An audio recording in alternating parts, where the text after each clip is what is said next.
লেখক সুপ্রিয় ভট্টাচার্যের সম্মান। বিয়েটা আমার সোশ্যাল ম্যারেজই হয়েছিল। রীতিমতো শ্বশুর আর শাশুড়িমা পছন্দ করে নিয়ে এসেছিলেন আমাকে। তারপরও বিয়ে 2 বছর হতে চলল, শাশুড়িমা কেন যে এখনও আমার সঙ্গে এমন ব্যবহার করেন বুঝতে পারি না। গতকাল রাত থেকে শরীরটা কেমন ম্যাজম্যাজ করছিল। আজ সকাল থেকে দেখছি গায়ে বেশ জ্বর। তা সত্ত্বেও শাশুড়ির পছন্দের রান্নাগুলো এক এক করে, যেমন পেঁয়াজকালি পুঁটি মাছ দিয়ে, ফুলকপি বেগুন কচু দিয়ে একটা নিরামিষ তরকারি করার পর মাছের ঝোল রান্না করে রান্নাঘর থেকে যখন বেরিয়ে আসছি, তখন শাশুড়িমা বললেন, বৌমা, এই শীতের সময় তোমার শ্বশুরমশাই বেগুন পোড়া দিয়ে রুটি খেতে খুব পছন্দ করেন, 2টো বেগুন পুড়িয়ে মেখে রাখো তো। আমি মিতালি। তখন বললাম, মা, দুপুরের রান্না হয়ে গেছে, বাবা রাতে খাবেন যখন, তার আগে করে দেবক্ষণ। আমার শরীরটা আজ ভালো নেই। আমার কথা শুনে শাশুড়িমা হঠাৎ রেগে গিয়ে বলতে লাগলেন, তোমার শরীর আবার কবে ভালো থাকে বলো তো? 2-3টে আইটেমের বেশি কিছু করতে বললেই তো শুনিয়ে দাও, তোমার শরীর ভালো নেই। আরে, আমাদের সময় আমরা কাজের জন্য ঠিকমতো খাওয়ার সময় পেতাম না।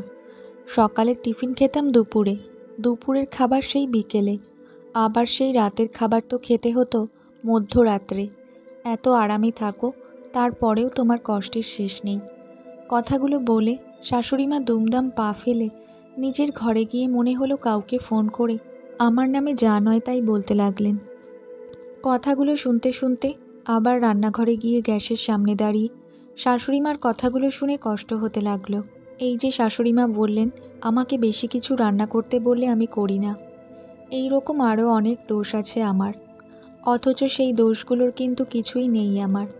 প্রতিদিন রান্না করার আগে শাশুড়িমা বলে দেন কী কী রান্না করতে হবে।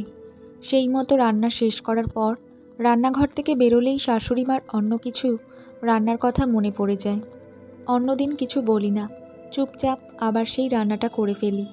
যে কোনো কারণেই হোক না কেন, শাশুড়িমা আমাকে ঠিক পছন্দ করেন না, অথচ উনি কিন্তু দুবার আমাকে দেখার পর ওনার ছেলের বউ করে নিয়ে এসেছিলেন।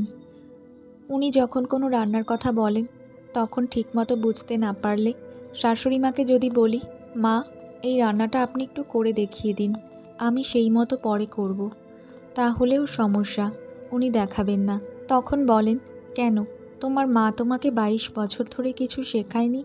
অথচ বিয়ের 4 দিন পর থেকে সংসারের সকল কাজের দায়িত্ব আমার কাঁধে চাপিয়ে দিয়েছেন। আমার স্বামী পরিমল বলে দিয়েছে, মা কোনো কাজ করবে না, তুমি পারলে করবে, না পারলে ফেলে রাখবে। কিন্তু বাস্তবে আমাকে না পারলেও করতে হয়, পারলেও করতে হয়। তারপরেও আমার দোষের কোনো শেষ নেই। শাশুড়িমা আবার একটা কাজ সুন্দর করে করেন, আমার যা যা দোষ উনি দেখেন সেগুলো আমাকে না বলে ওনার ছেলেকে বলেন, আর ছেলে সেটা বিশ্বাস করে আমার সঙ্গে অশান্তি করে। আমি অবাক হয়ে দেখি কি করে একজন মানুষের নামে মিথ্যে নালিশ করে। পরিমলকে যতই বলে বোঝাই মা যা যা বলছেন সেগুলো আমি করিনি বা বলিনি, পরিমল সে কথা আমার বিশ্বাস করে না। নিচু হয়ে তরকারির ঝুড়ি থেকে 2টো বেগুন নিয়ে মাথাটা যেই উঁচু করেছি, অমনি মাথাটা ঘুরে উঠল। তবুও ভাবলাম, শ্বশুরমশাই বেগুন পোড়া খাবেন বলেছেন যখন, তখন বেগুন 2টো পুড়িয়েই ফেলি। বেগুন পোড়াতে পোড়াতে আবার মাথাটা হঠাৎ ঘুরে উঠল। চারপাশে সব অন্ধকার হয়ে এলো, কিছুতেই যেন আর দাঁড়াতে পারছি না। গ্যাসটা অফ করে মাথায় জল দেওয়ার জন্য বাথরুমে গেলাম। কোনো মতে চোখে মুখে জল দিয়ে ফ্রেশ হয়ে মাথা উঁচু করে দাঁড়াতেই মাথা ঘুরে বাথরুমের মধ্যেই পড়ে গেলাম। যখন পড়ে যাই তখন মুখ দিয়ে শুধু মা বলে একটা আওয়াজ বেরিয়েছিল। ঠিক কত সময় পরে জ্ঞান ফিরে এসেছিল জানি না, তবে জ্ঞান ফিরে দেখি পরিমল আমার পাশে বসে আছে। শাশুড়িমা একটু দূরে মুখে একরাশ রাগ নিয়ে দাঁড়িয়ে আছেন। এটা আজ নতুন না, বিয়ের পর থেকেই আমার শরীর খারাপ হলেই আমার শাশুড়িমার মেজাজ খারাপ হয়ে যেত। তাই এখন আর শরীর খারাপ লাগলে কাউকে বলি না, আর বলেও বা কী হবে, শরীর খারাপ থাকলেও তো সব কাজ আমাকেই করতে হবে, শুধু শুধু আর শাশুড়ি মায়ের মেজাজ খারাপ করার কি দরকার। পরিমল জিজ্ঞাসা করলো, কিভাবে পড়ে গেলে? বললাম, মাথাটা ঘুরে উঠেছিল। পরিমল বলল, শরীর খারাপ থাকলে এত কিছু করার কি দরকার? মা সাথে সাথে বলে উঠলেন, তোর বউ কি কোনো কথা শোনে? যা মনে চায় তাই করে, কিছু হলে বলেও না। আমি অবাক হয়ে মায়ের মুখের দিকে তাকিয়ে বললাম, মা, আমি তো আপনাকে বলেছিলাম আমার শরীর ভালো না। কি বললে? কখন বলেছ?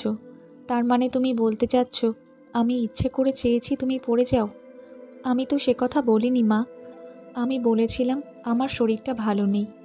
মা আরও কিছু বলতে যাচ্ছিলেন। পরিমল তার আগেই মাকে থামিয়ে দিয়ে বলল, মা মনে হয় শুনতে পাইনি। যাক, যা হবার হয়ে গেছে, তুমি ওঠো। আমি উঠে বসতে যাব, সেই সময় বুঝতে পারলাম ডান পাটা নাড়াতে পারছি না। ব্যথায় আমি কুঁকড়ে গেলাম। পরিমল পাটা ভালো করে দেখে বলল, মিতালি, তোমার পা তো ফুলে গেছে, মনে হয় মচকে গেছে। দাঁড়াও, ক্রেপ ব্যান্ডেজ বেঁধে দিচ্ছি। কিন্তু যত সময় যেতে লাগলো আমার ব্যথা বাড়তে লাগলো। এক সময় আমি যন্ত্রণায় কাতরাতে লাগলাম। আমাকে কাতরাতে দেখে পরিমল একটু বিরক্ত হয়ে বলল, চলো তোমাকে ডাক্তারের কাছে নিয়ে যাই, মনে হচ্ছে তোমার পাটা ভেঙেছে। ডাক্তার এক্সরে করে দেখলেন পা ভেঙেছে। প্লাস্টার করে ডাক্তারবাবু ওষুধ দিয়ে বলে দিলেন প্লাস্টারটা 1 মাস থাকবে, হাঁটা চলা একদম বন্ধ, বেড রেস্টে থাকবেন। ওষুধ খেয়ে পরদিন একটু ব্যথা কমার পরেই আমি চিন্তায় পড়লাম ঘরের কাজ কে করবে। শ্বশুরমশাই তো সকালে টিফিন না খেয়েই অফিসে চলে গেলেন। পরিমল বাইরে থেকে পাউরুটি নিয়ে এলে তাই দিয়ে আমরা সকালের টিফিনটা করে নিলাম। পরিমল ফ্রিজটা দেখে বলল, রান্না করা যা আছে একটু গরম করে নিলে দুপুরে হয়ে যাবে। রাত্রে আমি অফিস থেকে এসে যা হয় কিছু একটা করে নেব বলে পরিমল অফিস চলে গেল। সারাদিন শাশুড়ি মা একবার আমার খোঁজও নিল না। কাজের দিদি ঘর মুছে কাপড় কেচে যাওয়ার সময় বলে গেল, বৌদি, আপনার ভাত কি আপনার ঘরের টেবিলটায় ঢেকে রাখবো? বললাম, হ্যাঁ, তাই রাখুন। বিকেলে শাশুড়ি মা আমার বিছানার পাশে টেবিলে 1 কাপ চা রেখে দিয়ে চলে গেলেন। ভালো মন্দ কিছু জিজ্ঞাসা করলেন না। আমি অবাক হয়ে ভাবতে লাগলাম, 2 বছরেও আমার উপর এই বাড়ির কারো কোনো মায়া হলো না। আমি কি এই 2 বছরে কিছু কম করেছি? পরিমলও সারাদিনে একবার ফোন করে খোঁজও নিল না আমার ব্যথা যন্ত্রণা কেমন আছে, আমি খেয়েছি কিনা। বিয়ের পর থেকে লক্ষ্য করেছি পরিমল আমাকে নিয়ে বেশি আহ্লাদ দেখায় না। নতুন বিয়ে হলে স্বামীদের বউয়ের প্রতি যে একটা আবেগ কাজ করে, সেটা পরিমলের ভিতরে ছিল না। ও সবসময় চুপচাপ থাকে আমার সামনে। অথচ বাবা মা বা আত্মীয় স্বজনের সামনে সে কিন্তু অনেক কথা বলে। আমি মাঝে মাঝে ওকে বলি, চলো আজ একটু বাইরে থেকে ঘুরে আসি, কিংবা একটা সিনেমা দেখে আসি, বা টিভিতে হয়তো কোনো সিনেমা হচ্ছে, একটু বেশি রাত করে দেখি। সে উল্টে মাকে গিয়ে বলে, চলো না আমরা সবাই আজকে বাইরে থেকে ঘুরে আসি, কিংবা মার্কেটে যাই। টিভি দেখার ব্যাপারে বলে, বেশি রাত করে টিভি দেখলে পরদিন আমার অফিসে যেতে অসুবিধে হবে। অথচ ফুটবল বা ক্রিকেট খেলা থাকলে তখন কিন্তু শ্বশুরমশাই আর ছেলে দুজনে মিলে অনেক রাত পর্যন্ত টিভি দেখে। প্রথম প্রথম ভাবতাম ওনাদের একমাত্র ছেলে, তাই হয়তো বাবা মাকে রেখে কোথাও যেতে চায় না, বাবা মার সঙ্গে একটু বেশি করে সময় কাটাতে চায়। কিন্তু তাই বলে আমাকে নিয়ে কখনোই বেড়াতে যাবে না। স্বামীর মুখ থেকে প্রশংসা কে না শুনতে চায়। তাই আমিও মাঝে মাঝে ও অফিস থেকে আসার আগে একটু সেজেগুজে থাকি। কিন্তু আজও পর্যন্ত পরিমল আমাকে আদর করে বলেনি, মিতালি, তুমি কত সুন্দর। আমি যে দেখতে খারাপ তাও না, অনেকেই বলে আমি নাকি বেশ সুন্দরী। পরে মনে হতে লাগলো পরিমলের হয়তো বিয়ের আগে কারোর সাথে কোনো সম্পর্ক ছিল, তাই তার আমাকে হয়তো ভালো লাগে না। কৌশলে একদিন আমার ননদের কাছে এই ব্যাপারে জানতে চাইলাম। সে বলল, না না, আমার দাদা যদি কোনো মেয়েকে পছন্দ করতো তাহলে তো আমরা তার সাথেই বিয়ে দিয়ে দিতাম। দাদা সবসময় বলতো মা বাবার পছন্দ করা মেয়েকে বিয়ে করবে। পরে বুঝতে পেরেছিলাম আমার প্রতি পরিমলের অনীহার কারণ আমার শাশুড়ি মা। উনি পরিমলের কাছে নিয়মিতভাবে আমার নামে সত্য মিথ্যা বানিয়ে নানা কথা বলেন। সেই কারণেই ওনার বাধ্য ছেলে সেইগুলো বিশ্বাস করে আমার থেকে নিজেকে দূরে সরিয়ে রাখে। রাতে শুধু ডিম ভাজা আর ডাল দিয়ে ভাত খেলো সবাই, অথচ আমি ভালো থাকলে ওনারা কেউই এই খাবার খেতেন না। এইভাবে 2 দিন কেটে গেল। 3 দিনের দিন সকালে উঠেই মা চিৎকার করে তার ছেলেকে বলতে লাগলেন, আমি পারবো না তোদের এইসব কাজ করতে। পা ভেঙেছে তো কি হয়েছে, সারাদিন বিছানায় শুয়ে বসে থাকতে হবে? আস্তে আস্তে উঠে এটা সেটা করা যায় না? আমি কি তোর বউয়ের আয়া যে রান্না করে তার সামনে খাবার দিয়ে আসতে হবে? আমি পারবো না বলে দিলাম। পরিমল মায়ের চিৎকার চেঁচামেচি শোনার পর আমার কাছে এসে বলল, মিতালি, যে কদিন তোমার পা ঠিক না হয় সেই কদিন তুমি বাপের বাড়ি গিয়ে থাকো। পরিমলের কথা শুনে আমি হতভম্ব হয়ে গেলাম। এই 2 বছরে আমার যত খারাপই লাগুক, আমি কখনো পরিমলের মুখের উপর কথা বলিনি। ওকে শুধু আমার কথাগুলো বোঝাতে চেষ্টা করেছি, কিন্তু আজ আর নিজেকে ধরে রাখতে পারলাম না। রাগে ক্ষোভে আমিও চিৎকার করে পরিমলকে বললাম, আমি অসুস্থ বলে আমাকে বাপের বাড়ি যেতে হবে কেন? কয়েকদিন আগে আমার বৌদি যখন অসুস্থ হয়েছিল, তাকে দেখাশোনা করার জন্য তার কাছে যেতে চেয়েছিলাম। তোমরা সেদিন যেতে দাওনি। উল্টে তোমার মা সেদিন আমাকে বলেছিল, তুমি তোমার বৌদিকে দেখতে যাবে। আমাকে দেখবে কে তখন? সেদিন বৌদিকে দেখতে যেতে পারিনি। আজ কেন যাব? এই 2 বছরে আমি সব রকমভাবে তোমাদের সাথে মেশার চেষ্টা করে এসেছি, কিন্তু কোনোভাবেই এ বাড়ির বউ হয়ে উঠতে পারিনি। মানুষ নিজেদের বাড়িতে কুকুর বিড়াল পুষলেও তার প্রতি একটা মায়া জন্মায়। তারা অসুস্থ হলে তাদের খেয়াল করে। আমি কি সেই কুকুর বিড়ালেরও অধম পরিমল? আমি ঠিকমতো উঠে দাঁড়াতে পারছি না, সেটা তোমার মা কিছুতেই মেনে নিতে পারছেন না। এমনকি তুমি নিজেও বিরক্ত হচ্ছ। তোমার বোনের সামান্য মাথা ব্যথা হলে তোমার মা তোমাকে সঙ্গে করে নিয়ে দৌড়ে চলে যায় তাকে দেখতে। আর আমি গায়ে জ্বর নিয়েও রান্নাবান্না থেকে শুরু করে সব কাজই করি, তাতে তোমাদের কারো কিছু এসে যায় না, তাই না? এখন আমার পা ভেঙে গেছে, আমি একেবারে চলতে পারছি না। তোমাদের কাজ আমি করতে পারছি না, তাই আমাকে এখন তোমরা তোমাদের বাড়িতে রাখতে চাইছো না। উল্টে আমাকে এখন ভালো হতে গেলে আমার বাপের বাড়ি গিয়ে ভালো হতে হবে। তারপর ভালো হয়ে এসে আবার আমাকে তোমাদের সেবা করতে হবে। কেন পরিমল? এটাই কি একজন স্বামী তার স্ত্রীর প্রতি কর্তব্য? এটাই কি শ্বশুরবাড়ির কর্তব্য? স্বামী হিসেবে কি তোমার কোনো দায়িত্ব নেই? একটানা কথাগুলো বলে একটু দম নিয়ে কিছু সময় চুপ করে থেকে মাথা ঠান্ডা করে আবার বললাম, আমি অনেক চেষ্টা করেছি তোমাদের আপন হতে, কিন্তু সফল হতে পারিনি।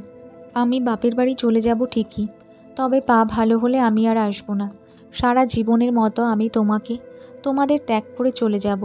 বলে পাশ থেকে ফোনটা তুলে দাদাকে আসতে বললাম। পরিমল এত সময় পরে বুঝতে পারল যে সত্যিই আমি চলে যেতে চাইছি। তাই ও আমার পাশে বসে হাত ধরে বলল, মিতালি, কে বলেছে আমার মনে তোমার কোনো জায়গা নেই? আমি একটু চাপা স্বভাবের, তাই হয়তো তোমাকে সেরকম করে ভালোবাসি বলা হয়নি, কিন্তু আমি তোমাকে সত্যিই ভালোবাসি, বিশ্বাস করো। আমি হাতটা ছাড়িয়ে নিয়ে বললাম, না পরিমল, ভালোবাসি এটা মুখে বলতে হয় না, ব্যবহারেই বোঝা যায় তুমি আমাকে কেমন ভালোবাসো। আজ পর্যন্ত তুমি আমার কোনো কথা বিশ্বাস করেছো? তোমার মা তোমাকে সত্যি মিথ্যা যা বলেছেন তাই নিয়ে তুমি আমাকে কম কথা শোনাওনি। আমি বারবার তোমাকে বোঝাতে চেয়েছি তোমার এরকম ব্যবহারে তোমার সাথে আমার দূরত্ব সৃষ্টি হচ্ছে, কিন্তু তুমি আমার কোনো কথায় কান দাওনি। আমি তো তোমাকে কখনো বলিনি তুমি তোমার মা বাবা বোনকে ভালোবেসো না। এমন তো না আমাকে ভালোবাসলে ওনাদের ভালোবাসায় কম পড়ে যাবে। বাবা মায়ের প্রতি ভালোবাসা আর বউয়ের ভালোবাসা কি এক? 2 বছরেও তোমার ভিতরে যখন আমি ঢুকতে পারিনি, 12 বছরেও ঢুকতে পারবো না। তাই শুধু শুধু এক ছাদের নিচে থাকার কোনো মানে হয় না। শাশুড়িমা বোধহয় দরজার বাইরে দাঁড়িয়ে সব শুনছিলেন। তিনি হঠাৎ ঘরে ঢুকে বললেন, কি হয়েছে বৌমা? কি বলছো তুমি? পরিমলের সাথে আর থাকবে না কেন? কি এমন হয়েছে? এক সংসারে থাকতে গেলে অনেক কিছু মেনে নিতে হয়। আমি সব সময় তোমাদের ভালো চেয়েছি। শাশুড়িমার দিকে তাকিয়ে বললাম, কি ভালো চেয়েছেন মা? আপনি যে আপনার ছেলের কাছে আমার নামে মিথ্যে নালিশ করেন, সেটাকে ভালো চাওয়া বলে? কেন এরকম করেন? আপনি ভালো করেই জানেন আপনার ছেলে আপনার কথা অন্ধের মতো বিশ্বাস করবে। আপনার ধারণা ছেলেকে বশে রাখলেই আপনার হাতে সব কিছু থাকবে, তাই ছেলেকে সব সময় আপনি আমার থেকে দূরে সরিয়ে রাখার চেষ্টা করেছেন। আর দেখুন, আপনার সেই চেষ্টা আজ সফলও হয়েছে। আর আপনি অন্তত মানিয়ে নেওয়ার কথা বলবেন না। আমি সব ছেড়ে চলে যাচ্ছি। মানিয়ে নিতে আমি তো এই 2 বছর ধরে বহু চেষ্টা করেছি। আপনিই বলুন, কোনো লাভ হয়েছে কি? আমি জানি ভবিষ্যতেও হবে না। আসলে আপনি চেয়েছিলেন ছেলের বিয়ে দিয়ে বাড়িতে একটা শিক্ষিত সুন্দরী কাজের লোক নিয়ে আসবেন, যে মুখ বুজে সব কাজ করবে। কিছুটা সফল হয়েছিলেনও, কিন্তু আপনি নিজে মানিয়ে নিতে পারেননি। আজ যদি আমার মতো আপনার মেয়ের অবস্থা হতো, তাহলে সেটা মেনে নিতে পারতেন? আসলে আমাদের দেশের মেয়েদের মানিয়ে নিতে নিতে দেওয়ালে পিঠ ঠেকে যায়। ততদিনে তাদের 2-1টা সন্তান জন্ম নেয়। তাদের মধ্যে কেউ কেউ ডিভোর্সের চিন্তা করে, কেউ কেউ সংসারের মধ্যে থেকেও মরতে মরতে বেঁচে থাকে। তারপর সন্তানরা বড় হয়ে দেখে এই বাড়িতে মায়ের কোনো সম্মান নেই। তারাও আর তাদের মাকে সম্মান করতে পারে না, কারণ তারা তো জন্মের পর থেকেই মায়ের অসম্মান দেখতে অভ্যস্ত হয়ে যায়। তাই যে সম্পর্কে সম্মান নেই, সন্তান হবার আগেই আমি সেই সম্পর্ক থেকে নিজেকে মুক্ত করতে চাই। মরতে মরতে বেঁচে থাকতে চাই না, আমি বাঁচার মতো করে বাঁচতে চাই। আমার কথাগুলো ছেলের সামনে শাশুড়িমার হজম করতে অসুবিধা হচ্ছে, কিন্তু কিছু বলতে পারছেন না। আর পরিমল আমার দিকে হাঁ করে তাকিয়ে আছে। তার বোধহয় এখনও বিশ্বাস হচ্ছে না মিতালি এতটা রাগ করতে পারে।